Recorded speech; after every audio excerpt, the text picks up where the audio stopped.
Frost, semi frost fridge, অথচ ভেতরে বরফ। সব কোম্পানির হচ্ছে চিটার বাটপারি, চিটিং আর ফিটিং।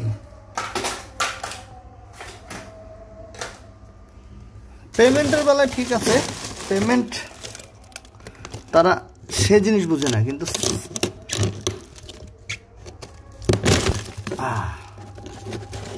এই যে একটা পাথরের টুকরা, এই এক বল আইস, এক বল আইস আমরা বের করে ফেলছি। এটা একটা নিয়মিত কাজ হয়ে দাঁড়াইছে। এত বড় এক ফ্রিজ থেকে যদি রেগুলার এরকম আইস বের করতে হয় তাহলে কি হয়?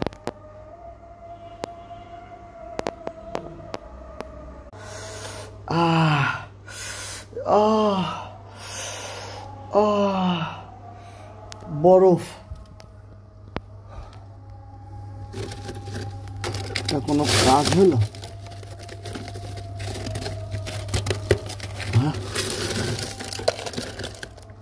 রেগুলার বেসিসে এরকম বরফ ফলানো কাজ। আপনারা ফ্রিজ কেনার সময় অবশ্যই, ও মাই গড, নো ফ্রস্ট, যেগুলো এইসব হিংকি মিঙ্কি জমবে না সেসব জিনিস কিনবেন, ঠিক আছে? প্রত্যেকটা জিনিসের উপরে একদম আইস জমে আছে, মনে হয় যেন আইসের দেশে আসছি। পুরোই জঘন্য একটা মারাত্মক অবস্থা হয়ে গেছে। ভাঙা চুরে সব তস নস। আমার একা একা বাসায় থেকে এগুলা কারোর ভালো লাগে?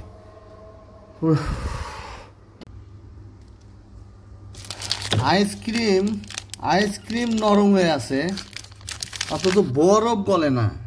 ফ্রিজ বন্ধ করে রাখার পরে আইসক্রিম ঠিকই নরম হয়ে গেছে। আইসক্রিম নরম হয়ে পানি হয়ে যাচ্ছে, অথচ বরফ গলতেছে না। একা একা এগুলো সহ্য হয় কারোর? ব্যাচেলর মানুষ, জীবন তছনছ হয়ে আছে। এই হলো আইসগুলো। Wow wow.